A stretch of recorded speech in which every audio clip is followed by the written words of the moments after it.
Muy buenos días, les deseamos un feliz sábado y bendiciones en este día de reposo. Los invitamos a ser parte de esta escuela sabática de la Iglesia Adventista de Mexicanos, que hoy estará dirigida por la familia Hernández Calderón. Esta mañana aprenderemos de la mano de la Biblia y el espíritu de profecía la forma en que Dios se revela a través de la ciencia. Gracias por asistir hoy a la escuela sabática. Comenzamos. Con el transcurso de los años, el ser humano se ha dedicado, en su afán por comprender los misterios de la naturaleza y el universo, al estudio de fenómenos físicos, psicológicos, sociales y biológicos, todo con el fin de encontrar una razón para su existencia. Pero en ese proceso de estudio, ha negado a Dios como el creador del universo. Según el método científico, todo lo que sea de carácter sobrenatural no es ciencia y queda completamente fuera del estudio de la misma. Sin embargo, debido a que la ciencia ha evidenciado ser incapaz de explicar el origen de la vida, necesitamos la alternativa de la revelación de Dios a través de su palabra escrita, que es la Biblia. Esto está en La Ciencia Contradice la Evolución, página 108. Como cristianos, estamos llamados a dar a conocer al mundo la verdad de nuestro origen, la verdad de nuestro planeta y su creador. Elena de White nos aconseja: solo el cristiano puede usar correctamente el conocimiento. La ciencia, para ser plenamente apreciada, debe ser considerada desde un punto de vista religioso. Entonces, todos adorarán al Dios de la ciencia. El corazón que ha sido ennoblecido por la gracia de Dios puede comprender mejor el verdadero valor de la educación. ¿Cuáles son los atributos de Dios, tal como se observan en sus obras creadas? Únicamente pueden apreciarse cuando conocemos verdaderamente al Creador. Mente, carácter y personalidad, tomo 1, capítulo 2, página 16. Bienvenidos a su programación especial de Escuela Sabática, que podamos ser edificados a través de los mensajes que se presenten esta mañana. Sean todos bienvenidos.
Aunque no se debe descuidar el estudio de las ciencias, existe una preparación más elevada que ha de obtenerse mediante una relación viva con Dios. Tome cada hermano su Biblia y póngase en comunión con el Gran Maestro. Eduquémonos y disciplinémonos la mente para luchar con problemas arduos en la búsqueda de la verdad divina. Busquemos en nuestras Biblias Juan 1, del 1 al 4, y dice: En el principio existía el Verbo, y el Verbo estaba con Dios, y el Verbo era Dios. Desde el principio estaba con Dios. Todas las cosas fueron hechas por Él. Nada de cuanto existe fue hecho sin Él. En Él estaba la vida, y esa vida era la luz de los hombres. Palabra de Dios. Buenos días a todos, vamos a hablar un poco acerca de ciencia. La física es la ciencia que se ocupa de la naturaleza e intenta descifrar sus leyes. Busca describir los fenómenos naturales con exactitud y veracidad. Incluye desde la descripción de partículas microscópicas hasta la descripción de las estrellas del universo, y también de conocer lo que sucedió al origen de nuestro universo. En la antigüedad se creía que la Tierra era plana. Algunos atribuyen a Eratóstenes y otros a Cristóbal Colón el descubrir que en realidad la Tierra es redonda o esférica. Pero la Biblia ya lo había dicho antes, en Isaías 40:22, donde dice: Él está sentado sobre el círculo de la tierra.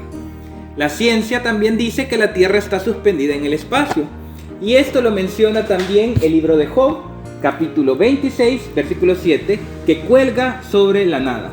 Por lo tanto, no hay controversia entre la ciencia y Dios. Si ustedes quieren igual otra prueba, dice Eclesiastés 1:6 que el viento sopla hacia el sur, luego gira hacia el norte, y girando sin cesar de nuevo vuelve el viento a sus giros. ¿Quién podría decirme a qué teoría de la ciencia hace alusión este versículo de la Biblia? Pues déjenme decirles que esa es la teoría que dice que el movimiento de nuestra atmósfera va desde el polo norte hacia el polo sur y de ahí al Ecuador, donde se calienta y regresa a los polos. ¡Qué maravilla! Dios tiene el control de todo. ¿Qué tal si inclinamos el rostro ante la presencia de nuestro Creador para agradecerle por su amor y misericordia que muestra a través de la naturaleza? Oremos. Padre nuestro que estás en los cielos, santo y glorificado sea tu nombre. Gracias, Padre, por un día más que nos has dado. Gracias porque nos has bendecido hasta el día de ahora y también nos has cuidado. Hoy te venimos a pedir, Señor, para que seas tú protegiéndonos, Señor. Bendice también a los enfermos, dales mucha fuerza, Padre, para que ellos puedan superar cualquier enfermedad. Gracias, Padre, porque hasta este momento has sido fiel y tan lindo con nosotros.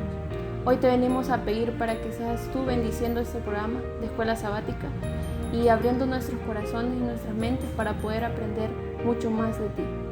Todo eso te lo hemos pedido, Señor, en el nombre de Jesús. Amén. La biología es la ciencia que estudia a todos los seres vivos, principalmente del nacimiento, desarrollo, muerte y cómo se procrean los seres vivientes. Existen en los seres vivos unos elementos llamados biogenésicos o bioelementos. 20 de ellos son principalmente imprescindibles para la vida y los vamos a mencionar: el carbono, el hidrógeno, el oxígeno, el nitrógeno, el sodio, el potasio, el hierro, el azufre, el cloro, entre otros. ¿Sabían que estos elementos también se encuentran en la tierra donde nosotros vivimos?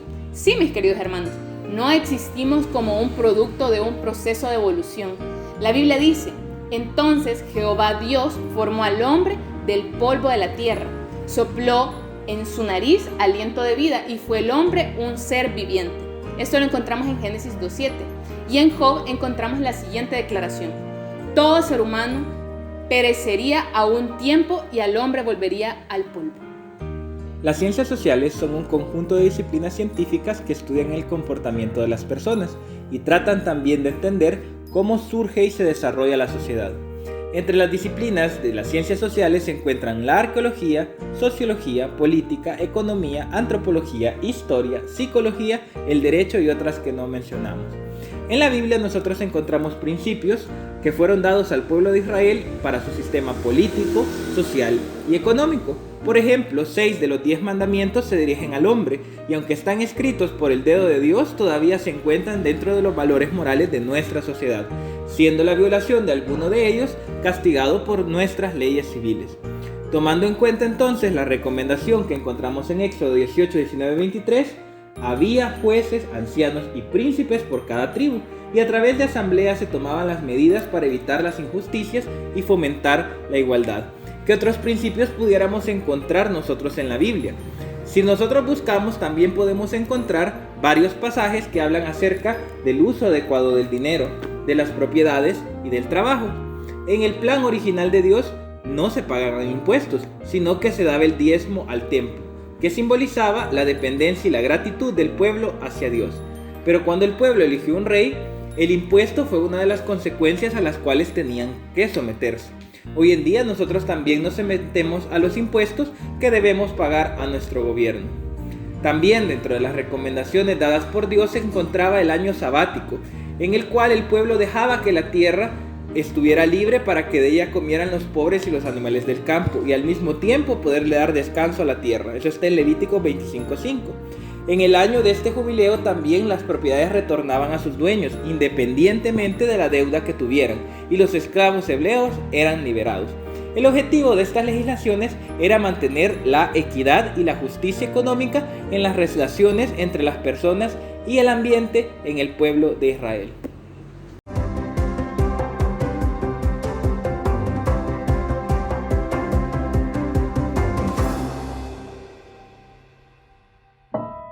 La oración que salvó un matrimonio.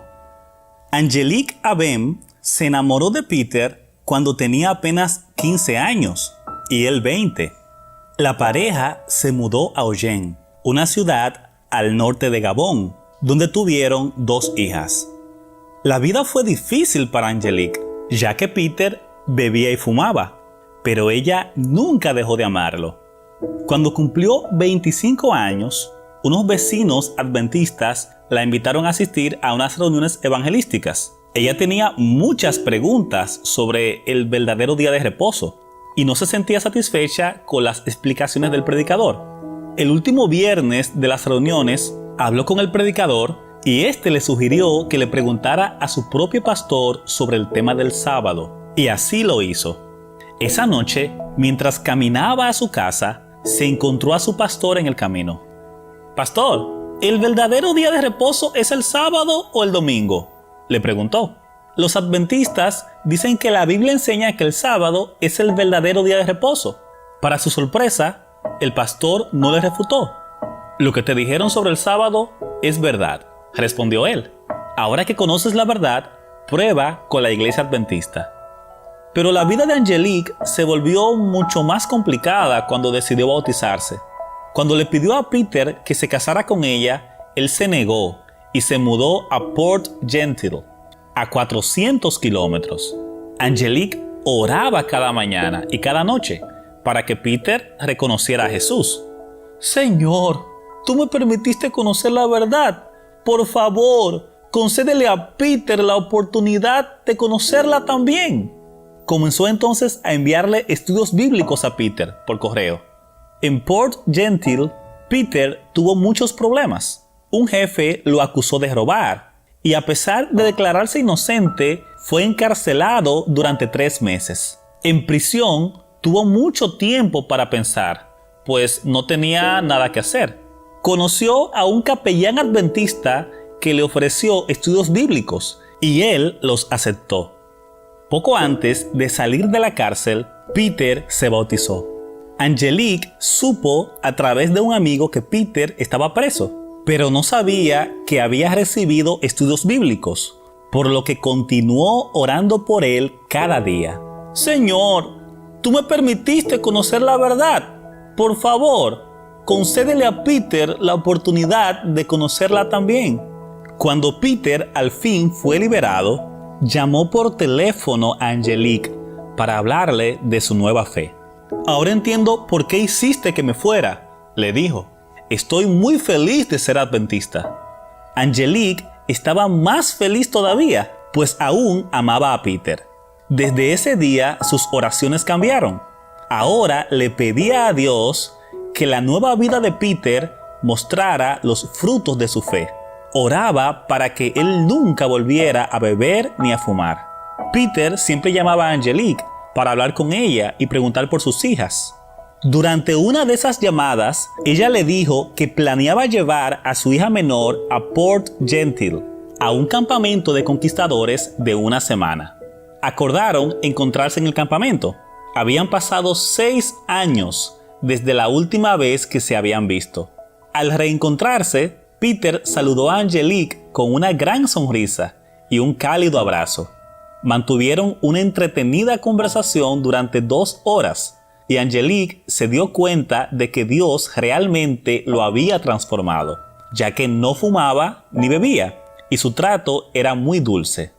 Durante el campamento, Peter buscó conversar con Angelique unas cuantas veces más, y cuando el campamento terminó, Angelique decidió quedarse en Port Gentil una semana más para conversar con Peter. Fue entonces cuando él le dijo: «Te amo y te extraño. Quiero que nos casemos». «Sí, casémonos», respondió Angelique llena de emoción. 8 años después, Peter es anciano en la iglesia de Libreville, la capital de Gabón, y ama a Jesús con todo su corazón. Y Angelique no podría estar más feliz. Durante los días más oscuros, ella encontró esperanza en Mateo 6:33, donde Jesús dijo: «Buscad primeramente el reino de Dios y su justicia, y todas estas cosas os serán añadidas». Nuestro primer objetivo debería ser buscar el reino de Dios. Dice Angelique: si tu cónyuge no busca primero a Dios, sigue orando, ya que Él puede hacer un milagro en su corazón. Después de 6 años, Dios respondió mis oraciones. Hace 3 años, parte de las ofrendas del 13º sábado ayudaron a construir una escuela secundaria para 280 alumnos en la ciudad natal de Angelique, en Libreville, Gabón. Gracias por planificar traer al altar una ofrenda generosa este 13º sábado, que ayudará a construir escuelas en otros 2 países africanos, Guinea y Liberia. La matemática es una ciencia que, haciendo uso del razonamiento lógico, estudia las cantidades, estructuras y espacios. Dios hace uso de las matemáticas y esto lo encontramos en la Biblia. Por ejemplo, Isaías 40:12 dice: «¿Quién midió las aguas con el hueco de su mano y los cielos con su palmo? Con 3 dedos juntó el polvo de la tierra y pesó los montes con balanza y con pesas los collados». Además, en el relato de la creación aparece la secuencia numérica de los días: 1, 2, 3, 4, etc. Y fue la tarde y la mañana del primer día. Con esta expresión queda también planteada la medida del tiempo, al transcurrir la tarde y la mañana. En Génesis 6:15 se utiliza la longitud, que es una forma de medida. Nos dice: «De esta manera la harás. De 300 codos será la longitud del arca, de 50 codos su anchura y de 30 codos su altura». También utilizó la multiplicación al mandar que llenaran la tierra los animales creados, en Génesis 1:22, y la división al separar o dividir la luz de las tinieblas. También encontramos el concepto de unidad en Juan 17:21, que dice: «Para que todos sean como uno, tú, Padre, en mí y yo en ti, que también ellos sean uno en nosotros, para que el mundo crea que tú me enviaste».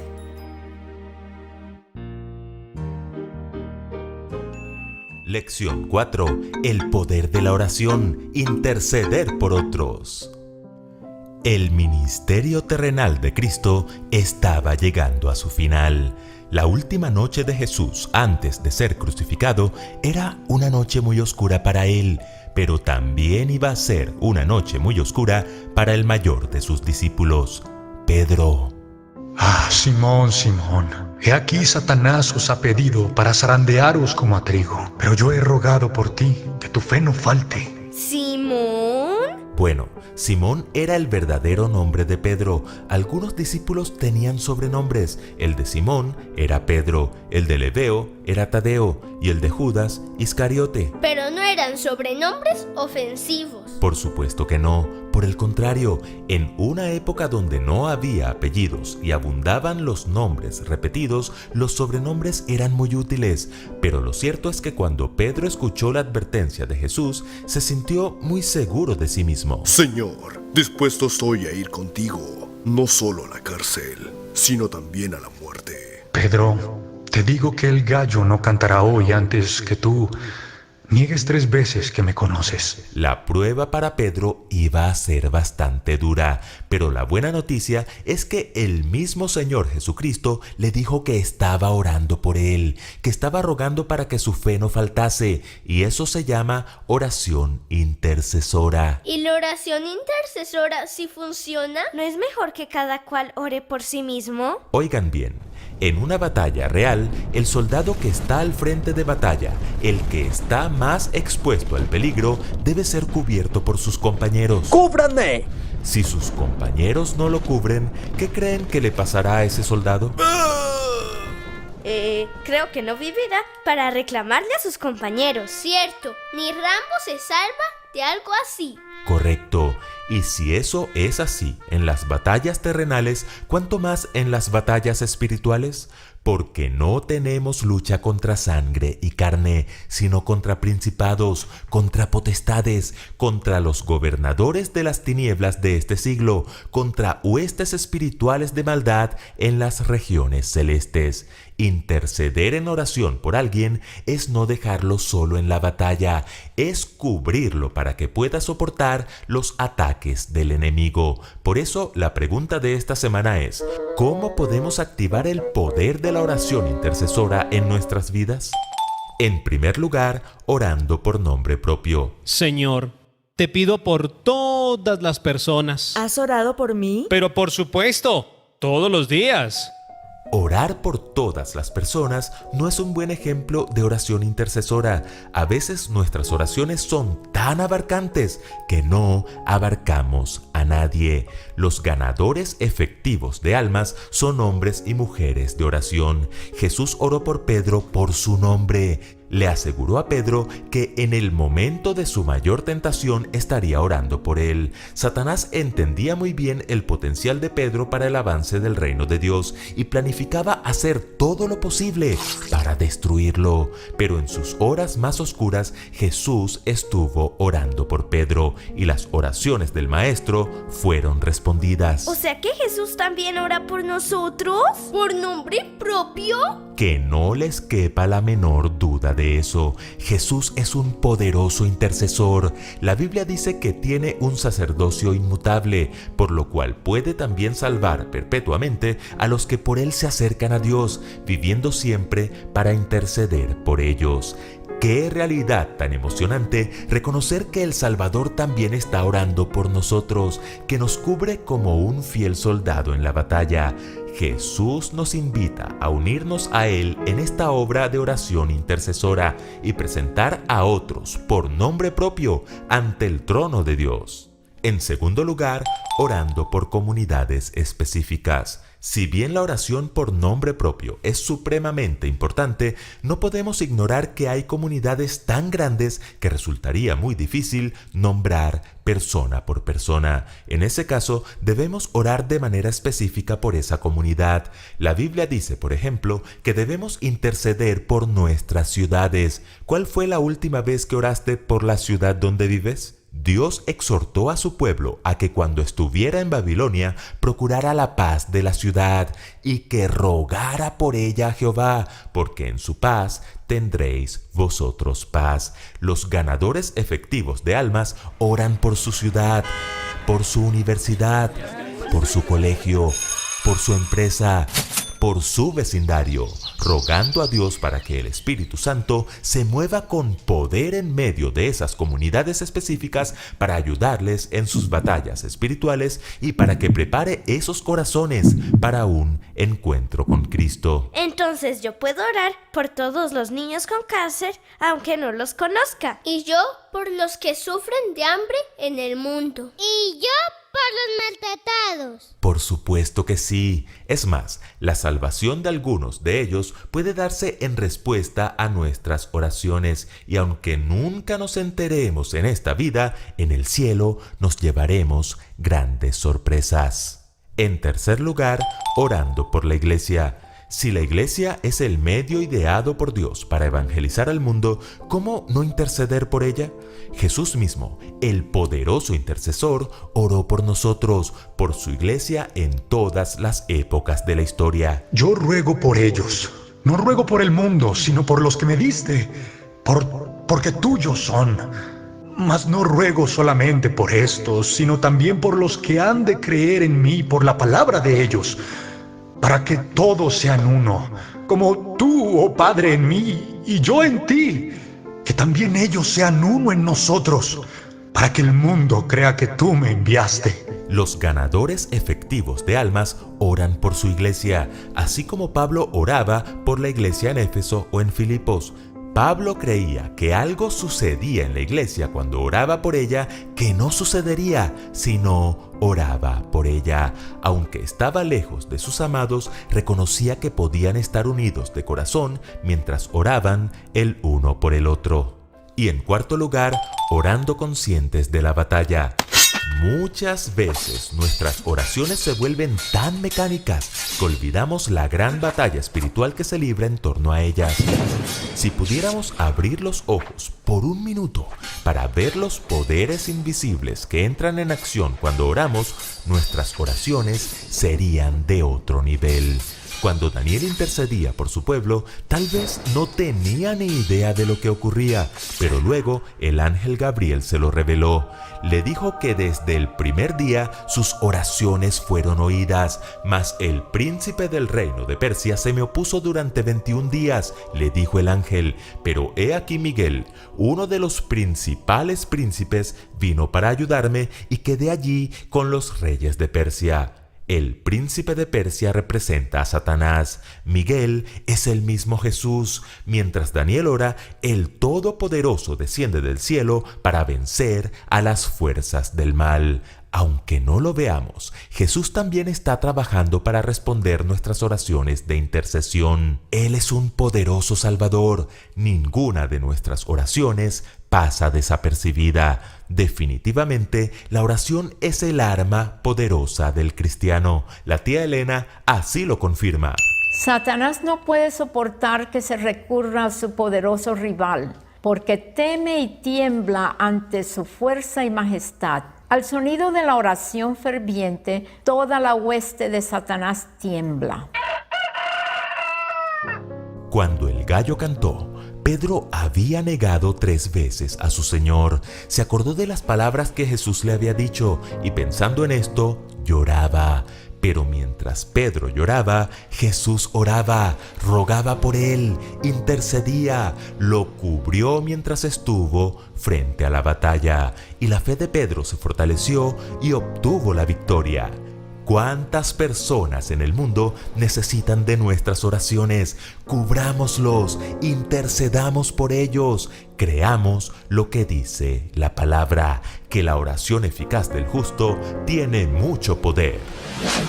La epístola a los Romanos expresa una gran verdad. Lo invisible de él, su eterno poder y su deidad, se hace claramente visible desde la creación del mundo y se puede discernir por medio de las cosas hechas. Por lo tanto, no tienen excusa, ya que habiendo conocido a Dios, no lo glorificaron como a Dios, ni le dieron gracias. Al contrario, se envanecieron en sus razonamientos y su necio corazón fue entenebrecido. Pretendiendo ser sabios, se hicieron necios. Romanos 1, 20 al 22. Hoy en día los hombres de ciencia toman como excusa que Dios no puede ser probado por el método científico y de esta forma rechazan el poder del Creador. Queridos hermanos, estamos llamados a levantar en alto el nombre de nuestro Señor Jesucristo y su palabra.